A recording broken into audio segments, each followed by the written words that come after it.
am not a creature from another planet. I am a Jerusalemite. I have a few things to get off my chest. Because I am not a diplomat, I do not have to mince words. I do not have to please you. I owe you nothing. You did not build this city. You did not live in it. You did not defend it when they came to destroy it. And we will be damned if we will let you take it away.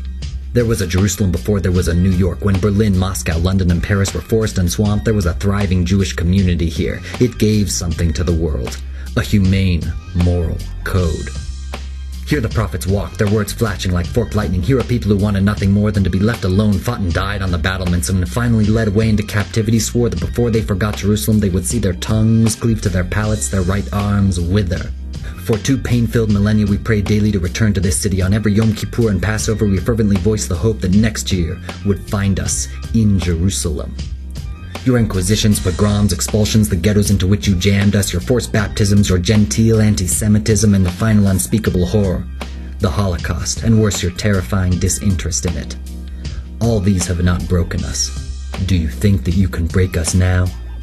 I have watched this city bombarded twice by nations calling themselves civilized. In 1948, while you looked on apathetically, I saw women and children blown to smithereens after we agreed to your request to internationalize the city, and the savage sacking of the old city, the willful slaughter, the wanton destruction of every synagogue and religious school, the desecration of Jewish cemeteries, the sale by a ghoulish government of tombstones for building materials, army camps, even latrines.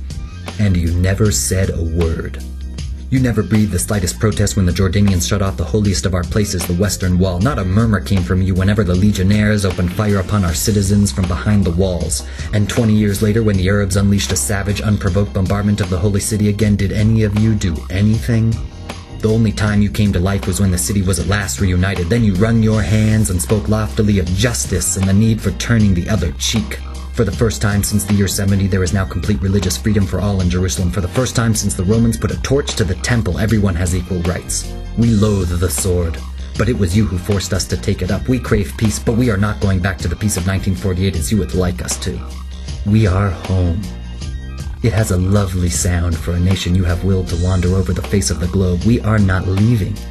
We are redeeming the pledge made by our forefathers. Jerusalem is being rebuilt next year, and the year after, and after, and after, until the end of time.